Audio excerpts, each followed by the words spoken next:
Bonjour à tous, bonjour à toutes, bienvenue dans ce nouvel épisode de Chichen Club qui est l'épisode numéro 17. Vous êtes sur Clubs Experiences, je suis Claude Pouliboumbogo, une femme multipotentielle qui a fait le choix de partager avec vous du quotidien, pas du quotidien, ça va être long, hein, du contenu en lien avec ces thèmes de prédilection du coup qui sont le droit parce que je suis avocat, l'entrepreneuriat parce que je suis à la tête de deux entreprises et que je m'intéresse aux affaires de manière globale. Euh, la foi parce que je suis une femme de foi, que je suis une fervente croyante, que je suis chrétienne évangélique. La mode, le luxe et le lifestyle parce que je suis une épicurienne, que j'aime la belle vie, que j'aime l'art de vivre, que j'aime le luxe et la mode. Euh, sur le point du droit, je vais changer l'angle en fait, c'est la lumière là qui me dérange. Sur le point du droit, du coup, je suis avocat au barreau de Poitiers, je suis médiatrice inscrite à la Cour d'appel de Poitiers ainsi qu'au Centre national de médiation des avocats et je suis associée de la CELAL Club Avocat Médiateur. Dans le cadre de mon activité d'avocat, j'interviens dans différents domaines qui sont le droit pénal, le droit civil de la famille et du patrimoine et enfin le droit des affaires. Euh, je l'ai indiqué du coup, nouvelle vidéo Chichen Club comme tous les mercredis soirs maintenant. Vous le savez, on va d'abord, je vais vous réexpliquer un petit peu le pourquoi de cet intitulé. Du coup, ça m'a été inspiré par un mode de prédication qui s'intitule Chichen Pré, donc de l'apôtre Mohamed Sanogo, qui alterne en fait prédication et temps de prière. Voilà. Donc Chichen Club, c'est un petit peu le concept en fait, c'est de commenter un sujet d'actualité nationale ou internationale sous le prisme du droit et de donner mon avis, du coup, qui est l'avis de Club. Donc, j'ai pour ambition de vous publier sur cette chaîne et dans ce concept, en fait, une vidéo tous les mercredis soirs à 20h. Donc, nouvelle vidéo, comme je l'ai indiqué aujourd'hui, vous m'excuserez, je suis un petit peu fatiguée, donc je perdrai un petit peu mes mots, mais c'est normal. Je l'avais pas dit depuis le début, mais vous l'avez déjà vu. Le titre de la vidéo, c'est Elle s'appelle Absatou. Donc, qui fait référence du coup à Absatou Si, mais j'en reparlerai tout à l'heure. Et surtout, l'actualité, c'est une décision de la Cour criminelle de la Cour de cassation. Non, une décision de la Chambre criminelle de la Cour de cassation qui a été rendue, je crois, le 2 septembre. En tout cas, il y a quelques jours, je vous en reparlerai, qui concerne du coup Madame Absatou Si. Mais avant tout, je vous propose du coup un plan pour que ce soit cohérent. Donc, dans un premier je vais vous parler des faits stricto sensu. Dans un second temps, on va parler du droit. Et in fine, je vais vous donner l'avis de Club. Voilà. Ça devrait pas être très long parce que je suis un peu fatiguée aujourd'hui. Dans Absatou Si, je crois qu'au montage, je mettrai sa photo dans la vignette, donc vous verrez. Mais si vous ne savez pas qui c'est, faites une recherche. C'est une femme franco-sénégalaise, une femme entrepreneur qui a été aussi animatrice télé, qui a été aussi chroniqueuse télé. Elle a été opposée dans le cadre d'une procédure à Monsieur Éric Zemmour, donc qui est un homme politique français qui est à la tête du parti politique Reconquête. Pour avoir le cadre, en fait, même si j'en reparlerai un petit peu après, Absatou Si, j'entends parler d'elle, on va dire, je la suis dans son activité depuis des années déjà, bien avant qu'il y ait cette affaire-là, parce que, comme je l'ai dit dans mon mot de présentation, je m'intéresse beaucoup aux affaires, au business, et c'est une femme d'affaires prolifique, et c'est une femme qui m'a énormément inspirée parce que lorsqu'on est femme noire et qu'on entreprend, je pense que les difficultés ne sont pas nécessairement les mêmes que pour les femmes qui ont d'autres profils, tout simplement. Voilà. Monsieur Éric Zemmour, j'ai entendu parler de lui, du moins, je suivais un petit peu lorsqu'il intervenait, je crois que c'est On n'est pas couché, l'émission de Laurent Ruquier il y a quelques années déjà où il intervenait avec Eric Nolot, un autre journaliste. Donc c'est à ce moment-là en fait que je l'ai connu avant même qu'il y ait en fait son comment dirais-je, avant même qu'il y ait son parti politique et tout le reste. Donc, je suivais un peu cette émission, mais c'était il y a vraiment très, très longtemps. J'ai décroché un moment. avant même que Laurent Ruquier ne soit plus à la tête de cette émission. Donc, toujours est-il qu'il y a une altercation en 2018, du coup, dans une émission. Je crois que c'était Salut les Terriens sur Canal+, mais je ne suis pas sûre. Mais en tout cas, il y a une émission pardon, en 2018 à laquelle, en fait, M. Zemmour indique à Mme Absatoussi que en gros, son prénom est une insulte à la France, que sa maman n'aurait pas dû l'appeler Absatoussi et que, en gros, elle aurait pu l'appeler par exemple Corinne. Voilà. Donc, il y a vraiment tout un tollé autour de ça. La production coupe en fait une partie au moment du montage de l'émission. La production coupe une partie, manque de bol pour eux. Absatoussi avait pu se procurer en fait un enregistrement de cette altercation-là qu'elle va publier par la suite. En tout cas, il va se passer énormément de choses autour, s'agissant surtout de l'aspect médiatique. Toujours est-il qu'elle fait un dépôt de plainte à son encontre, pour qu'on reste en fait sur l'aspect purement juridique de la situation. Donc, il y a un dépôt de plainte à l'encontre de M. Zemmour. Donc, audience tribunal, du moins décision du tribunal judiciaire de Paris le 12 janvier 2023.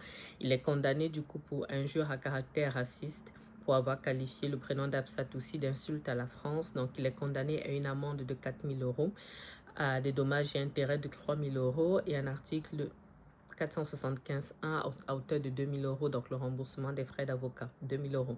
Donc, il fait le choix d'interjeter appel de cette décision. Pardon, ce qui est son droit le plus absolu. Il interjette appel de cette décision et dans un arrêt rendu le 28 mars 2024, la Cour d'appel de Paris confirme la décision du tribunal judiciaire dont j'ai parlé tout à l'heure. Je vous mets naturellement les captures d'écran quelque part là, toujours comme d'habitude. Donc, la Cour d'appel de Paris confirme la décision du tribunal judiciaire et le condamne en plus à un nouvel article 475.1, donc cette fois-ci à hauteur de 3 000 euros. Donc, M. Zemmour fait le choix de se pourvoir en cassation. Donc, et c'est dans là l'arrêt dont je parle faisant l'objet de cette actualité, puisqu'on a un arrêt de la chambre criminelle de la Cour de cassation du coup du 2 septembre 2025 qui rejette le pouvoir de M. Éric Zemmour. Donc, j'ai fait quelques petites recherches pour avoir la motivation de l'arrêt de la Cour de la chambre criminelle. Donc, j'ai trouvé un résumé sur l'extenso, je vous l'affiche là. Ne méconnaît pas les articles 29 et 33 de la loi du 29 juillet 1881 sur la liberté de la presse, la Cour d'appel qui, pour condamner le prévenu du chef d'injure publique à raison de l'origine, l'ethnie, la nation, la race ou la religion, après avoir souverainement apprécié le contexte dans lequel ont été tenus les propos poursuivis, Mademoiselle, c'est votre prénom qui est une insulte à la France, a exactement retenu que ces derniers, en ce qu'ils stigmatisaient, avec mes lunettes, ce sera mieux, je pense. Alors, je disais, ces derniers, en ce qu'ils stigmatisaient le prénom de la partie civile, attribut essentiel de sa personnalité, en la renvoyant à son ascendance africaine, ne s'inscrivait plus dans le débat d'intérêt général sur le choix des prénoms qui étaient le sujet des précédents échanges, était injurieux à son égard à raison de son origine supposée et dépassait dès lors les limites admissibles de la liberté d'expression. Donc voilà la motivation de la Cour de cassation. Donc Absatoussi a fait une sortie là-dessus. Si vous allez sur sa page, elle a fait une vidéo. À ma connaissance, Éric Zemmour n'a pas commenté, mais Absatoussi a pu expliquer, en fait, forcément, il se réjouit de la décision de la Cour de cassation qui rend désormais, on va dire, la procédure close. Dans cette procédure-là, cette décision est définitive. Cette décision est définitive et puis surtout, elle explique en fait que c'est un combat de cette année, puisque ça aura commencé en 2018. C'est un combat de cette année qui lui aura coûté beaucoup, et notamment sa santé, qui lui aura coûté sa carrière du coup d'animatrice télé, parce qu'elle n'a pas pu rester sur la chaîne sur laquelle elle était notamment, et qui a eu en fait une grande campagne de cyberharcèlement autour d'elle. Donc, elle a pu indiquer qu'elle recevait plusieurs centaines, milliers de messages racistes chaque jour. Donc, c'est ce qu'il y a notamment une incidence sur sa santé. Donc voilà, s'agissant des faits, stricto sensu, donc le droit, donc ça c'est le point numéro 2. Pour parler du droit, il y a 2 points, 2 articles en fait qui sont visés par la Cour de cassation que je vais vous lire là, mais que je vous affiche aussi. Donc, article 29 de la loi du 29 juillet 1881 sur la... Ok. Sur la liberté de la presse, toute allégation ou imputation d'un fait qui porte atteinte à l'honneur ou à la considération de la personne ou du corps auquel le fait est imputé est une diffamation. La publication directe ou par voie de reproduction de cette allégation ou de cette imputation est punissable, même si elle est faite sous forme dubitative ou si elle vise une personne ou un corps non expressément nommé, mais dont l'identification est rendue possible par les termes des discours, cris, menaces, écrits ou imprimés. Non. Écrits ou imprimés, placards ou affiches incriminées. Toute expression outrageante, terme de mépris ou invective qui ne renferme l'imputation d'aucun fait est une injure. Ensuite, du coup, l'article 33. Désolé, hein, je lis de mon téléphone et sans mes lunettes, sinon il y aura des reflets. Dans l'article 33, l'injure commise par les mêmes moyens envers les corps ou les personnes désignées par les articles 30 et 31 de la présente loi sera punie d'une amende de 12 000 € et d'une peine de travail d'intérêt général. Bon, je vous passe le reste, c'est le détail en fait sur les conditions, on va dire ça comme ça, de l'injure. Donc ça sont les éléments de droit. Oui, c'est très succinct. Ça sont les éléments de droit du coup qu'on relève. Et là, on passe au numéro 3. Je crois que ce sera ma vidéo Chichen Club la plus courte. Éléments de droit, du coup, l'avis de Club. Donc, l'avis de Club, très simple. Hein. Donc, déjà, vous avez vu un petit peu le cheminement de la procédure avec les différents degrés de juridiction. Donc, d'abord, tribunal correctionnel. Ensuite, cour d'appel et ensuite, cour de cassation. Voilà, donc... vous êtes jugé en première instance. Si vous n'êtes pas d'accord avec la décision du tribunal correctionnel, vous avez un délai de 10 jours pour interjeter appel de la décision. Donc, ce que vous faites, la cour d'appel en fait statue en fait et en droit. Ça veut dire que la cour d'appel apprécie souverainement les faits, mais aussi le droit. La subtilité, c'est que lorsque vous faites le choix de vous pourvoir en cassation, la cour de cassation n'apprécie que le droit. C'est-à-dire si l'application des règles de droit a bien été faite. C'est pour ça que la motivation de la Cour de cassation va toujours porter autour des textes de loi stricto sensu. Ce n'est pas en fait dans le détail, par exemple, là, il y avait eu une amende de 4 000 € et 3 000 € de dommages et intérêts. La Cour de cassation avait cassé l'arrêt de la Cour d'appel. La Cour de cassation ne serait pas forcément venue dire, en fait, peut-être c'était 4 000, ça aurait pu être plutôt 3 000 ou plutôt 10 000. Ça, c'est plutôt entre le tribunal judiciaire, tribunal correctionnel et la Cour d'appel. Donc ça, ce sont les éléments de procédure. Après, bon, forcément, de manière totalement évidente, j'apporte tout mon soutien à Absat aussi. Je suis particulièrement fière de cette femme. Comme je dis, c'est une femme que je suis depuis de très, très nombreuses années. Vraiment, depuis de très, très nombreuses années. Et je suis contente pour elle, même si je pense que dans ce genre de choses, malheureusement, le mal est déjà fait. Le principe, c'est bien. Le principe, c'est bien. Et je suis très bien placée, même à titre personnel, pour dire qu'il y a des combats qu'il faut mener jusqu'au bout. Il y a des combats qu'il faut mener jusqu'au bout. C'est important pour le principe, c'est important pour soi, c'est important pour ses enfants, c'est important, on va dire, pour les personnes qui nous prennent en exemple. Mais maintenant, là où quand même je lui envoie toute ma compassion, c'est parce que je me dis, mais qu'est-ce que ça lui aura coûté? Ça lui aura tellement, tellement coûté. Donc, j'admire, on va dire, sa force parce qu'il a fallu avoir de la force mentale, il a fallu être bien, bien entouré pour traverser tout ça. Et Dieu merci, elle a eu cette force-là. Je sais que c'est une femme de foi aussi. Je sais que c'est une femme qui est très croyante, qui est très pratiquante. Donc, je pense que sa foi l'a nécessairement beaucoup aidée.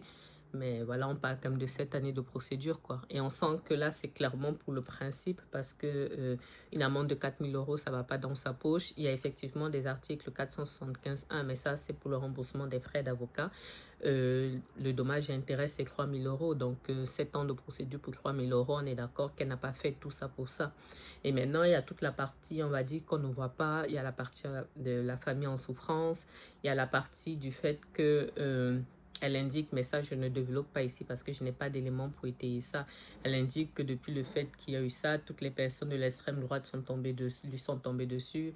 Tous les racistes lui sont tombés dessus. Toutes les personnes qui n'aiment pas les musulmans lui sont tombés dessus. Donc, c'est tout le temps, tout le temps. Il y a quelque temps, euh, en tout cas un peu plus tôt dans cette année, elle a été agressée dans un jardin d'acclimatation à Paris. Elle était avec ses enfants où justement la personne qui l'a agressée l'a notamment appelée Corinne. Parce que les gens savent en fait que si les personnes l'appellent Corinne, ça renvoie en fait à ça. Donc, tout le temps, tout le temps, tout le temps. Donc, voilà, comme je disais, je me réjouis pour elle. Je me réjouis que le droit a été appliqué jusqu'au bout. Je lui souhaite de continuer à se remettre parce que même quand on est fort, je pense que ça fait toujours du bien d'entendre en fait qu'on nous donne raison lorsqu'on a raison. Donc j'espère que ça ira de mieux en mieux pour elle. Et puis voilà, je n'ai pas d'éléments complémentaires à apporter là-dessus. C'était un sujet, on va dire, relativement simple. Voilà. Donc, ainsi va se terminer cette vidéo. Vous voyez, moi, je suis à 16 minutes. Hein. Je peux difficilement faire plus court. Donc, j'espère que cette vidéo vous aura plu. Donc, je vous remercie de m'avoir écouté si vous êtes arrivé jusqu'ici. Je vous lis dans les commentaires, toujours dans le respect, si vous souhaitez partager quoi que ce soit. Sinon, vous le savez, c'est un blocage. Je vous mets ici les vignettes des précédentes vidéos. Donc, la vidéo de mercredi dernier, le Chichen Club numéro 16. Et puis la vidéo de samedi que j'affiche aussi là. Donc je vous donne rendez-vous mercredi prochain pour pour l'épisode 18 de Chichen Club. Pardon. La journée va être longue. Hein. Et voilà, dans l'attente, je vous souhaite une bonne soirée puisque vous verrez cette vidéo le soir. Je vous souhaite une bonne soirée. Prenez bien soin de vous surtout et surtout la santé mentale. Et je vous dis à bientôt sur Klebs Experiences. Au revoir.